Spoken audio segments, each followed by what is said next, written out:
নমস্কাৰ আপোনালোক সকলোকে পুনৰবাৰ স্বাগতম জনাইছো মজিদ বন্ধুসকল পলকতে চামক আজি সন্ধিয়াৰ 7টা গুৰুত্বপূৰ্ণ খবৰ প্ৰথমটো খবৰ দেশৰ কোটি কোটি মোবাইল ব্যৱহাৰকাৰীৰ বাবে দুখবৰ নিৰ্বাচনৰ পিছতে দেশত বৃদ্ধি পাব মোবাইলৰ ৰিচাৰ্জৰ মূল্য 50 টকাৰ পৰা 250 টকা পৰ্যন্ত বৃদ্ধি হ'ব ৰিচাৰ্জৰ মূল্য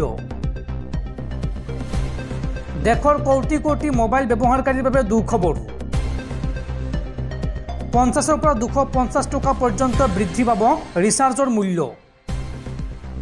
অত্যাৱশ্যকীয় সামগ্ৰীৰ পিছত এইবাৰ মোবাইলৰ শুল্ক বৃদ্ধি কৰিবলৈ প্ৰস্তুতি চলাইছে টেলিকম কোম্পানীসমূহে 25% শুল্ক বৃদ্ধিৰ পৰিকল্পনা টেলিকম কোম্পানীসমূহৰ আৰু এতিয়াৰ পৰা ব্যয়বহুল হ'ব ইণ্টাৰনেট পেক শুল্ক বৃদ্ধিৰ ফলত এয়াৰটেলৰ আধাৰ মূল্য হ'ব 29 টকা আৰু লগতে জিঅ'ৰ আধাৰ মূল্য বৃদ্ধি পাব 26 টকাকৈ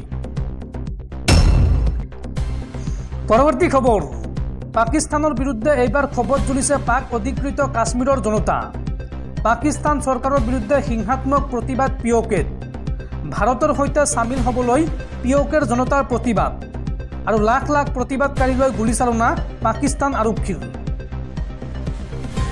পাকিস্তানৰ বিৰুদ্ধে এইবাৰ খবত জ্বলিছে পাক অধিকৃত কাশ্মীৰ পাকিস্তান চৰকাৰৰ বিৰুদ্ধে হিংসাত্মক প্ৰতিবাদ পিঅ'কেত আৰু লাখ লাখ প্ৰতিবাদকাৰীলৈ গুলীচালনা পাকিস্তান আৰক্ষীৰ এই পৰ্যন্ত এই গুলীচালনাত 14 গৰাকী প্ৰতিবাদকাৰীৰ মৃত্যু হোৱাৰ খবৰ আহিছে আৰু 100 জনৰো অধিক প্ৰতিবাদকাৰী আহত হৈছে আৰক্ষীৰ বৰ্বৰতাত পাকিস্তানৰ পৰা স্বাধীনতা বিচাৰিছে পিঅ'কেৰ জনতাই আৰু ভাৰতৰ সৈতে সামিল হ'বলৈ জোৰদাৰ প্ৰতিবাদ পিঅ'কেৰ সাধাৰণ জনতাৰ বিগত 5টা দিন ধৰি প্ৰতিবাদ কৰি আছে জনতাই সামগ্ৰীৰ অত্যাধিক মূল্য বৃদ্ধিৰ বাবে অচল অৱস্থা পিঅ'কেত ৰাজধানী মুজফ্ফৰবাদলৈ প্ৰতিবাদী যাত্ৰা লাখ লাখ জনতাৰ বিদ্যুৎ আৰু খাদ্য সামগ্ৰীৰ অত্যাধিক মূল্য বৃদ্ধিৰ বাবে এই প্ৰতিবাদ জনতাৰ আৰু প্ৰতিবাদকাৰীৰ আগত এতিয়া হাৰ মানিবলৈ বাধ্য হৈছে পাকিস্তান চৰকাৰ পৰৱৰ্তী খবৰ নিৰ্বাচনক লৈ ডাঙৰ খবৰ আজি লোকসভা নিৰ্বাচনৰ বাবে মনোনয়ন পত্ৰ দাখিল কৰিলে প্ৰধানমন্ত্ৰী মোদীয়ে আজি লোকসভা নিৰ্বাচনৰ বাবে মনোনয়ন পত্ৰ দাখিল কৰিলে দেশৰ প্ৰধানমন্ত্ৰী নৰেন্দ্ৰ মোদীয়ে কাশী উপায়ুক্তৰ কাৰ্যালয়ত বাৰাণসী সংসদীয় সমষ্টিৰ পৰা তৃতীয়বাৰৰ বাবে বাৰাণসী সমষ্টিৰ পৰা মনোনয়ন পত্ৰ দাখিল কৰিলে প্ৰধানমন্ত্ৰী মোদীয়ে তেওঁৰ প্ৰস্তাৱক হিচাপে উপস্থিত থাকে বিশিষ্ট জ্যোতিষী গণেশ্বৰ শাস্ত্ৰী দ্ৰাবিড় উল্লেখযোগ্য যে মোদীৰ মনোনয়ন পত্ৰ দাখিলৰ সময়ত মোদীক সংগ দিয়ে অসমৰ লগতে দেশৰ 12খন ৰাজ্যৰ মুখ্যমন্ত্ৰী আৰু 18 জনতকৈও অধিক কেবিনেট মন্ত্ৰীয়ে মোদীৰ মনোনয়ন পত্ৰ দাখিলৰ সময়ত প্ৰতিৰক্ষা মন্ত্ৰী ৰাজনাথ সিং আৰু গৃহমন্ত্ৰী অমিত শ্বাহ বিজেপিৰ ৰাষ্ট্ৰীয় সভাপতি জে.পি. নাড্ডা উত্তৰ প্ৰদেশৰ মুখ্যমন্ত্ৰী যোগী আদিত্যনাথ সহ কেন্দ্ৰীয় মন্ত্ৰী আৰু এনডিএৰ আন বহু নেতা উপস্থিত থাকে উল্লেখযোগ্য যে ইয়াৰ পূৰ্বে 2014 আৰু 2019 চনত বাৰাণসীৰ পৰা জয়লাভ কৰিছিল প্ৰধানমন্ত্ৰী মোদীয়ে বন্ধুসকল তাৰপিছত 4 নম্বৰ খবৰটো জনোৱাৰ আগতে আপোনালৈ এটা সৰু ৰিকুৱেষ্ট যদি তালৈকে এই ভিডিঅ'ত লাইক কৰা নাই তেন্তে প্লিজ এটা লাইক কৰি দিয়ক আৰু এনেকুৱা ধৰণৰ নতুন নতুন ভিডিঅ' পাবলৈ চেনেলটো ছাবস্ক্ৰাইব কৰি কাষত থকা বেল আইকনটো প্ৰেছ কৰি ৰাখক পৰৱৰ্তী খবৰ ভাৰতীয় বতৰ বিজ্ঞান কেন্দ্ৰৰ আগজাননী প্ৰচণ্ড গৰমে দহিব ৰাজ্যবাসীক 35 ডিগ্ৰী চেলছিয়াছৰ অধিক হ'ব ৰাজ্যত তাপমাত্ৰা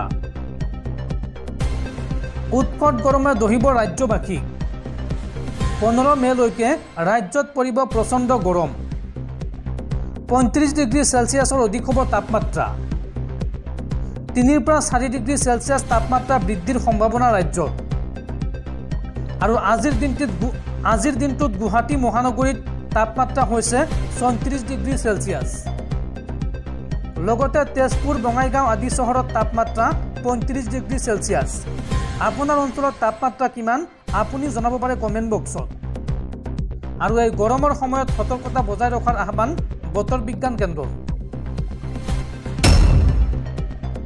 পৰৱৰ্তী খবৰ মায়ানগৰী মুম্বাইত এইবাৰ প্ৰকৃতিয়ে চলাইছে ধ্বংসলীলা মুম্বাইত ধূলিৰ ধুমুহাত 100 ফুট উচ্চতাৰ হৰ্ডিং ভাঙি পৰি 14 জন লোকৰ মৃত্যু, লগতে আহত হৈছে আন 74 জন। ধূলিৰ ধুমুহাত বিপৰ্যস্ত হৈ পৰিছে মুম্বাই। সোমবাৰে এখন বিশাল বিলবোৰ্ড ভাঙি পৰাৰ পিছত 4 জন লোকৰ মৃত্যু হোৱাৰ খবৰ পোৱা গৈছিল। মুম্বাই আৰক্ষীৰ তথ্য অনুসৰি ৰাষ্ট্ৰীয় দুৰ্যোগ সঁহাৰি বাহিনীয়ে বিলবোৰ্ড আঁতৰাই উদ্ধাৰ অভিযান আৰম্ভ কৰিছে আৰু মঙলবাৰে পুৱালৈকে 14 জন লোকৰ মৃত্যুৰ খবৰ পোৱা গৈছে। আহতৰ সংখ্যা কমেও 74 জন। সোমবাৰে বিয়লিৰ পিছতে বাণিজ্যিক চহৰখনত ধূলিৰ ধুমুহাই তীব্ৰ আতংকৰ সৃষ্টি কৰে। প্ৰায় 100 ফুট ওখ বিলবোৰ্ড এখন বতাহৰ কোবত ভাঙি পৰে। খুৰমুৰাই ভাঙি তলত পৰিছিল বিলবোৰ্ডখন। বিলবোৰ্ডৰ তলত বহু লোক চেপা খাই পৰাৰ আশংকা কৰা হৈছিল। আৰক্ষীয়ে খৰধৰকৈ সেই স্থানত উপস্থিত হৈ উদ্ধাৰ অভিযান আৰম্ভ কৰে। NDRFকো অৱগত কৰা হয়। বিলবোৰ্ডবোৰ আঁতৰাই এটা এটাকৈ মৃতদেহবোৰ উলিয়াই অনা হয়। NDRFে এই সন্দৰ্ভত কয় যে মৃত্যুৰ সংখ্যা আৰু অধিক বৃদ্ধি পাব পাৰে আৰু আহত 74 জনতকৈ অধিক লোক হৈছে। আহতসকলক ততাতৈয়াকৈ চিকিৎসালয়ত ভৰ্তি কৰোৱা হৈছে। আৰক্ষীৰ মতে ইগো মিডিয়া নামৰ এটা বিজ্ঞাপন সংস্থাই এই হৰ্ডিং নিৰ্মাণ কৰিছিল। লগতে আৰু 4খন হৰ্ডিং আছিল। তাৰ ভিতৰত আটাইতকৈ ডাঙৰ হৰ্ডিংখন ধুমুহাৰ ফলত ভাঙি পৰে। এই ঘটনাত বিজ্ঞাপন কোম্পানীটোৰ বিৰুদ্ধে গোচৰ ৰুজু কৰা হৈছে। সঠিক নিয়ম অনুসৰি আৰু অনুমতি সাপেক্ষ বনোৱা হৈছিল নে নাই সেয়া পৰীক্ষা কৰি থকা হৈছে। মহাৰাষ্ট্ৰৰ উপ মুখ্যমন্ত্ৰী দেবেন্দ্ৰ ফাডনবিছে এই সন্দৰ্ভত কয় যে মহাৰাষ্ট্ৰ চৰকাৰে এই ঘটনাৰ বিশদ তদন্তৰ নিৰ্দেশ দিছে। পৰৱৰ্তী খবৰ, বিদ্যুৎ গ্ৰাহকসকল সাৱধান। অজ্ঞাত নম্বৰৰ পৰা বিদ্যুৎ কৰ্তন কৰা হ'ব বুলি আপোনালৈ মেছেজ আহিছে নেকি? এনে মেছেজ আহিলে শীঘ্ৰে আপুনি দিয়ক অভিযোগ। আৰু গ্ৰাহকৰ অভিযোগ দাখিলৰ বাবে APDCLে মুকলি কৰিছে বিশেষ হেল্পলাইন নম্বৰ। APDCLৰ লাখ লাখ গ্ৰাহকলৈ জৰুৰী খবৰ। যিকোনো মুহূৰ্তত অজ্ঞাত নম্বৰৰ পৰা আপোনালৈ আহিব পাৰে মেছেজ। অজ্ঞাত নম্বৰৰ পৰা আপোনালৈ মেছেজ আহিছে যদি আপুনি সাৱধান হওক। স্মাৰ্ট মিটাৰ ৰিচাৰ্জ কৰিবলৈ বা বিদ্যুৎ বিল দিবলৈ মেছেজ আহিছে নেকি আপোনালৈ? অজ্ঞাত নম্বৰৰ প্ৰৰোচনাত পৰি হেৰুৱাব পাৰে আপোনাৰ একাউণ্টৰ ধন। চাইবাৰ অপৰাধীয়ে লুটি নিব পাৰে আপোনাৰ কষ্টপাৰ্জিত সমস্ত ধন। আপোনালৈ মেছেজ আহিব পাৰে এই বুলি, বিদ্যুৎ মাচুল নিদিলে বিদ্যুৎ কৰ্তন কৰা হ'ব, এই বুলি আপোনাৰ মোবাইলত আহিব পাৰে মেছেজ। অথবা মেছেজ আহিব পাৰে, প্ৰিয় গ্ৰাহক, আপোনাৰ বিদ্যুৎ সংযোগ নিশাই কৰ্তন কৰা হ'ব। এই সন্দৰ্ভত গ্ৰাহকৰ অভিযোগ দাখিলৰ বাবে মুকলি কৰা হৈছে বিশেষ হেল্পলাইন নম্বৰ। আপোনাৰ অভিযোগৰ বাবে আপুনি ডায়েল কৰক 1912 নম্বৰ। এই নম্বৰটো মুকলি কৰিছে APDCLে। উল্লেখযোগ্য যে APDCLৰ আনুষ্ঠানিক SMS প্ৰেৰণ কৰা ID হৈছে DAPDCL।